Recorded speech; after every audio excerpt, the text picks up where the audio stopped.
주신 거룩한 주일을 또 주 앞에 나와 거룩하게 구별하여 주님께 드리고, 또 다시 또 한 주간을 시작하는 그 시점에서 주님 앞에 다시 한번 나와 또 예배로 나아갑니다.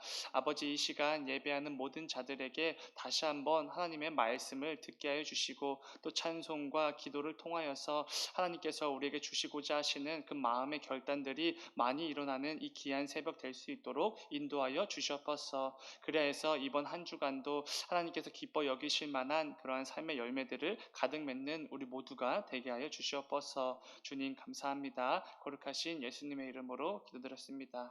아멘.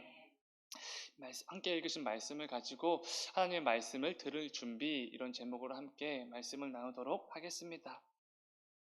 이 새벽에는 지난주 새벽에 이어서 엘리 제사장과 사무엘의 모습을 통해서 하나님께서 우리에게 원하시는 삶에 대해서 또 한번 나누어 보고자 합니다. 이번 한 주간을 또 시작하는 시점에서 이 새벽에 선포되는 그 말씀들을 통해 또 결단하며 또 한 주간의 삶으로 나아가는 우리가 되기를 원합니다. 우리가 잘 아는 것처럼 엘리 제사장은 굉장히 엉터리 같은 사람이었습니다. 엘리 제사장은 그때 당시 이스라엘 민족이 얼마나 영적으로 침체되어 있었는지, 또 하나님 보시기에 얼마나 엉터리 같은 삶을 살았는지 이 모습을 잘 보여주는 대표적인 인물이라고 할 수 있습니다. 우리가 잘 아는 것처럼 엘리는 제사장이자 사사였습니다. 이 말은, 이 엘리는 곧 이스라엘 민족을 대표해서 모든 것들을 책임지는 사람이었다는 것입니다. 중요한 일들이 생기면은 직접 판단해서 결정을 내려야 했습니다. 그리고 그 모든 일들을 주도해 나가야 할 사람이 엘리였습니다. 그런데 사무엘상 4장을 보면은 엘리가 얼마나 형편없었는지 잘 명확하게 드러나는 부분이 있습니다. 4장 13절입니다. 그가 이럴 때는 엘리가 길 옆 자기 의자에 앉아 기다리며 그의 마음이 하나님의 괴로 말미암아 떨릴 즈음이라. 그 사람이 성읍에 들어오며 알림에 온 성읍이 부르짖는지라. 아멘. 이것은 우리가 잘 알고 있는 상황입니다. 이스라엘 민족이 강한 블레셋의 군대와 전쟁을 치르는 중이었습니다. 그런데 이 중요한 상황에서 엘리는 무엇을 하고 있다고 말합니까? 그냥 자기 의자에 앉아서 기다리고 있었다, 이렇게 말을 합니다. 사실 의자에 앉아 있었던 것은 잘못이 아닙니다. 그런데 그냥 아무것도 안 하고 의자에 앉아서 기다렸다, 이게 잘못된 것이지요. 왜 그렇겠습니까? 엘리는 제사장이기 때문입니다. 그렇다면 이스라엘 백성들이 싸울 때 엘리는 제사장으로서 뭘 해야 되겠습니까? 아마도 금식을 하며 쉬지 않고 하나님께 나아가 기도해야 했을 것입니다. 이스라엘 민족이 과거 모세에 대해 이방 민족과 싸울 때를 한번 생각해 보시기 바랍니다. 모세는 가장 높은 곳에 올라가서 양손을 높이 들고 이스라엘 백성들을 위해서 기도했습니다. 나라와 민족을 위해서 하나님께 부르짖은 것이지요. 나중에는 그 팔이 아파서 옆에서 누가 잡아주지 않으면 안 될 정도로 정말 열심을 다해서 온 힘을 다해 기도했습니다. 그런데 엘리는 그저 의자에 앉아서 기다리고 있었다는 것입니다. 전쟁에서 피와 땀을 흘리고 있는 그 민족을 위해서 하나님께 부르짖지 않았던 것이지요. 명백한 직무유기라고 할 수 있습니다. 자신이 해야 할 일들이 분명히 있었지만 하지 않았고 평소에 그 게으른 모습대로 그대로 있었던 것입니다. 이 모습만 보아도 엘리가 제사장으로서 얼마나 영적으로 침체되어져 있었는지, 묻어져 있었는지 잘 알 수 있습니다. 그렇기에 오늘 본문이 1절 말씀을 보면은 이런 말씀으로 시작되는 게 어쩌면 당연해 보이기도 합니다. 본문 1절입니다. 아이 사무엘이 엘리 앞에서 여호와를 섬길 때에는 여호와의 말씀이 희귀하여 이상이 흔히 보이지 않았더라. 하나님의 말씀이 희귀하여서 하나님의 역사를 또 조금도 경험하지 못하는 그런 시대였다, 이렇게 말을 합니다. 이게 모두 누구 때문이겠습니까? 물론 영적으로 전체적으로 무너진 이스라엘 백성들의 책임도 있겠지만 가장 큰 책임은 당연히 제사장이자 사사였던 엘리에게 있는 것입니다. 하나님의 말씀으로 먹고 살아야 하는 하나님의 백성인 이스라엘에게 하나님의 말씀이 희귀하여 도무지 들리지 않았습니다. 이것은 곧 그들이 죽은 것과 마찬가지였다는 것을 의미합니다. 사실 사무에서는 이 엘리 제사장을 통해 그 시대가 얼마나 악하고 엉터리였는지를 적나라하게 밝히며 시작하는 책일지도 모르겠습니다. 제사장을 비롯한 모든 민족이 영적으로 부패하고 무뎌져서 도무지 하나님의 말씀을 듣지 못했고 들으려고도 하지 않았던 것입니다. 그 악한 시대 가운데 그 시대를 바로잡고 또 하나님을 향하여 길을 드는 사람이 아무도 없었던 것입니다. 그런데 우리가 잘 아는 것처럼 그 가운데 사무엘이라는 인물이 등장하는 것이지요. 여러분, 사무엘이라는 그 이름의 뜻은 하나님의 말씀을 듣다 이런 의미입니다. 하나님께서 그의 이름도 참 기가 막히게 지으신 것이지요. 하나님의 말씀이 희귀하여서 도무지 들리지 않던 그런 시대에 하나님의 말씀을 듣는 사무엘이라는 사람이 등장했다는 것입니다. 그렇다면 이 부분이 중요할 것입니다. 그리고 우리에게도 오늘날을 살아갈 때 이 모습이 정말 중요한 메시지로 다가옵니다. 그것은 하나님이 왜 하필 사무엘을 선택하셨는가라는 부분입니다. 제사장인 엘리도 아니고 그리고 제사장이었던 그의 두 아들 홈니와 비느하스도 아니고 왜 어린 사무엘을 찾아오셔서 그에게 말씀을 들려주셨는가라는 것입니다. 결론부터 말씀드리면 사무엘은 다른 사람들과는 달랐기 때문에 그렇습니다. 이렇게 표현할 수 있을 것 같습니다. 사무엘은 다른 제사장과는 다르게 하나님의 말씀을 들을 준비가 되어 있었다. 이렇게 말할 수 있을 것입니다. 사무엘이 단지 그의 이름이 하나님의 말씀을 듣다 이런 이름이기 때문에 그를 택하신 것은 당연히 아닐 것입니다. 사무엘은 그 악한 시대 가운데 유일하게 하나님의 말씀을 들을 만한 그런 삶을 살았기 때문에 하나님께서 당연히 그에게 말씀하셨던 것이지요. 그렇다면 하나님께서 직접 찾아오셔서 택하시고 말씀해 주실 만한 그런 사무엘의 삶이 무엇이었는가 이 부분이 중요합니다. 사무엘상 2장 30절을 보면은 그 삶이 무엇이었는지 힌트를 얻을 수 있습니다. 2장 30절입니다. 그러므로 이스라엘의 하나님 나 여호와가 말하노라 내가 전에 내 집과 내 조상의 집이 내 앞에 영원히 행하리라 하였으나 이제 나 여호와가 말하노니 결탄코 그렇게 하지 아니하리라. 나를 존중히 여기는 자를 내가 존중히 여기고 나를 멸시하는 자를 내가 경멸하리라. 아멘. 이것은 하나님께서 엘리 제사장을 책망하시면서 그와 그의 가문에게 주셨던 저주의 말씀입니다. 엘리에게 약속된 하나님께서 영원히 함께 하실 것이라는 그 약속을 거두신 것입니다. 그런데 그 다음에 이어지는 말씀이 굉장히 중요합니다. 여기서 이 엘리는 버림을 받고 사무엘이 택함을 받은 이유를 알 수 있기 때문입니다. 나를 존중히 여기는 자를 내가 존중히 여길 것이고 나를 멸시하는 자를 내가 경멸하리라 이렇게 말씀하시는 것이지요. 하나님은 자신을 존귀하게 여기는 자를 자신도 존귀하게 여기실 것이다 이렇게 말씀해 주십니다. 그러니까 하나님을 존귀히 여기지 않았던 경멸했던 엘리 제사장은 버림을 받은 것이고 반대로 하나님을 존귀히 여기며 살았던 사무엘을 선택하셨다라는 것을 우리가 알 수 있습니다. 그리고 그에게 하나님의 말씀을 들려주셨고 하나님께서 쓰시는 이스라엘의 새로운 지도자로 세워주신 것입니다. 엘리 제사장이 하나님의 말씀을 듣지 못한 이유가 무엇입니까? 하나님을 존귀히 여기지 않았기 때문입니다. 다른 말로 표현하면은 엘리에게는 하나님이 별로 귀하지 않았기 때문입니다. 아마도 엘리는 이미 충분히 잘 먹고 잘 살았기 때문일 것입니다. 더 이상 하나님이 그닥 필요하지 않았던 것이지요. 별로 하나님이 귀하게 여겨지지 않았던 것입니다.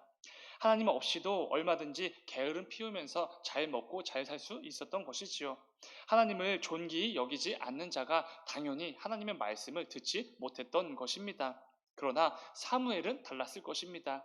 사무엘의 삶은 언제나 하나님을 존귀히 여기는 그런 삶이었을 것입니다. 하나님 외에는 그 어떤 것도 가치가 없음을 분명하게 깨닫고 있었던 것이지요. 그렇기에 하나님의 말씀을 늘 사모하며 하나님의 말씀이 들리길 기대했을 것입니다. 바로 이것이 하나님의 말씀을 들을 준비가 된 사무엘의 모습입니다. 하나님은 그런 사무엘에게 이런 놀라운 약속을 해 주시지요.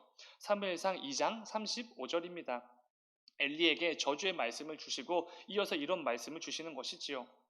내가 나를 위하여 충실한 제사장을 일으키리니 그 사람은 내 마음 내 뜻대로 행할 것이라. 내가 그를 위하여 견고한 집을 세우리니 그가 나의 기름 부음을 받은 자 앞에서 영구히 행하리라. 아멘. 하나님께 충성하는 충실한 제사장, 그리고 하나님의 마음과 뜻대로 순종하며 행하는 사람, 사무엘이 이런 귀한 삶을 살아가게 될 것이라고 말씀해 주셨습니다. 사랑하는 여러분, 이런 엘리 제사장과 사무엘의 그 모습을 통해 우리의 삶을 반드시 점검해 보기를 원합니다. 나는 과연 내 삶 가운데 하나님을 귀하게 여기며 살아가고 있는가, 그렇지 않은가? 그래서 말씀을 들을 준비가 되어 있는가, 그렇지 않은가? 반드시 점검해 보아야 하는 것입니다. 혹시 이 엘리 제사장과 같이 하나님이 아닌 다른 무언가에 내 삶의 가치와 기준을 두고 살아가고 있지는 않은지 반드시 돌아보아야 합니다. 부디 오늘 말씀을 기억하시면서 우리 각자의 삶을 점검해 보는 귀한 시간이 되기를 소망합니다. 하나님을 존귀히 여기며 하나님만이 내 삶의 유일한 가치가 되신다라고 고백하며 살아갈 때 우리는 반드시 하나님의 말씀을 듣게 될 것이고 그게 바로 하나님의 말씀을 들을 준비가 된 삶인 것입니다. 그리고 우리는 사무엘과 같이 하나님의 말씀을 반드시 듣게 될 것이고 이를 통해 하나님께서 정말 귀하게 쓰시는 그런 존귀한 삶을 살아가게 되는 것입니다. 꼭 그런 삶을 살아가는 저와 여러분이 되기를 주님의 이름으로 축원을 드립니다. 그리고 오늘 본문에서 이 부분도 참 중요합니다. 그것은 이 사무엘이 하나님 앞에서 성장하는 그 과정에 대한 말씀입니다. 그 과정을 보면은 성경은 이렇게 말씀합니다. 사무엘상 2장 26절입니다. 굉장히 유명한 구절입니다. 아이 사무엘이 점점 자라매 여호와와 사람들에게 은총을 더욱 받더라. 아멘. 사무엘의 삶은 이런 삶이었습니다. 하나님과 또 다른 사람들에게 은총을 받는 삶이었습니다. 여기서 말하는 은총이라는 단어는 우리가 잘 알고 있는 토브라는 단어입니다. 좋은 이런 의미의 단어이지요. 하나님께서 세상을 창조하시고 보시기에 참 좋았더라. 사람을 창조하시고 보시기에 참 좋았더라 할 때 그 좋았다라는 표현입니다. 그러니까 사무엘은 하나님 보시기에 당연히 좋게 여김을 받았던 사람이고 나아가서 다른 사람들로부터 좋게 여김을 받았던 그런 사람이었다는 것입니다. 그런데 여러분 이 부분이 왜 중요하겠습니까? 다른 게 아닙니다. 그때 당시가 얼마나 암울하고 또 비참하고 온갖 우상숭배로 가득한 시대였다는 것을 감안하면 굉장히 정말 탁월한 삶이라고 말할 수 있을 것입니다. 모든 사람들이 당연하다는 듯이 죄를 지었습니다. 우상을 숭배했습니다. 그 어떤 죄책도 없이 자기들 마음대로 살던 시대입니다. 심지어 제사장이자 사사였던 엘리도 그렇게 살았지요. 그런데 그런 시대에 사무엘만큼은 하나님께서 기뻐 여기실 만한 좋게 여기실 만한 삶을 살았다는 것입니다. 뿐만 아니라 사람들로부터도 인정과 칭찬을 받으며 살았던 것이지요. 그런데 이러한 삶을 한번 묵상해 보니까 오늘날로 우리에게 익숙한 표현으로 치면은 이게 바로 거룩한 삶이지 않을까 생각이 들었습니다. 모두가 죄를 지으며 그렇게 살 때 그게 당연한 것처럼 살아갈 때 사무엘은 그렇게 당연하게 살지 않았습니다. 그 시대의 모든 사람들, 특별히 엘리 제사장과는 확연하게 다르게 살았던 것입니다. 다른 사람들이 어떻게 살아가든지 아무 상관없이 하나님 보시기에 좋게 여기실 만한 그런 삶을 살았던 것이지요. 그리고 이러한 삶이야 말로 하나님의 말씀을 들을 준비가 된 삶이지 않겠습니까? 사랑하는 여러분, 사무엘과 같이 이 시대의 흐름과 문화와는 아무 상관없이 내 주변의 사람들이 어떤 생각과 가치관을 가지고 살아가는 것과는 전혀 상관없이 오직 하나님께서 좋게 여기실 만한 기뻐 여기실 만한 그런 삶을 살아가는 우리가 되기를 간절히 소망합니다. 이를 통해 우리도 하나님의 말씀을 들을 준비가 된 너무나 귀한 삶을 살아가게 되기를 주님의 이름으로 축원을 드립니다. 말씀을 맺겠습니다. 여러분 사무엘은 이 모습을 통해서 우리가 가장 중요한 것은 하나님의 말씀을 듣고 사무엘은 즉각적으로 순종했다는 것입니다. 이건 역시 너무나 중요한 부분입니다. 자기의 상황이나 형편에 따라서 주변 사람들의 그 상황에 따라서 하나님께서 주신 이 말씀은 순종하고 저 말씀은 이번에는 그냥 넘기고 이런 게 절대로 아니라는 것입니다. 하나님께서 주신 말씀을 그대로 백성들에게 선포했고 또 자신도 순종했습니다. 우리 역시 마찬가지지 않겠습니까? 우리는 어제 주일 드려진 그 모든 예배들을 통해서 하나님의 말씀을 들었습니다. 모든 예배의 자리를 통해서 하나님께서 나에게 주셨던 분명한 하나님의 음성이 있었던 것이지요. 또 그 가운데 우리에게 주셨던 분명한 결단의 마음들도 있었을 것입니다. 그런데 그때마다 내게 주신 말씀을 받아 듣고서 내 상황과 형편에 따라서 이건 순종하고 저거는 이번에는 넘기고 이런 게 절대로 아니라는 것입니다. 반드시 즉각적으로 순종해야 한다는 것이지요. 사랑하는 여러분, 이 말씀을 붙들고 또 결단하며 나아가기를 원합니다. 또 한 주간에 이어지는 그 삶 가운데 이전과 똑같은 그런 마음가짐으로 나아가는 게 아니라 하나님의 말씀을 들을 준비가 된 채 나아가는 우리가 되기를 소망합니다. 또한 하나님의 말씀이 내게 들려질 때 나에게 주셨던 그 모든 결단들을 분명히 기억하고서 곧바로 반응하며 순종했던 그 사무엘과 같이 내게 주신 말씀들에 순종하며 그 말씀에 합당한 귀한 열매들을 맺는 귀한 한 주간이 다 되시기를 주님의 이름으로 축원을 드립니다. 잠시 기도하겠습니다. 사랑하는 주님, 감사합니다.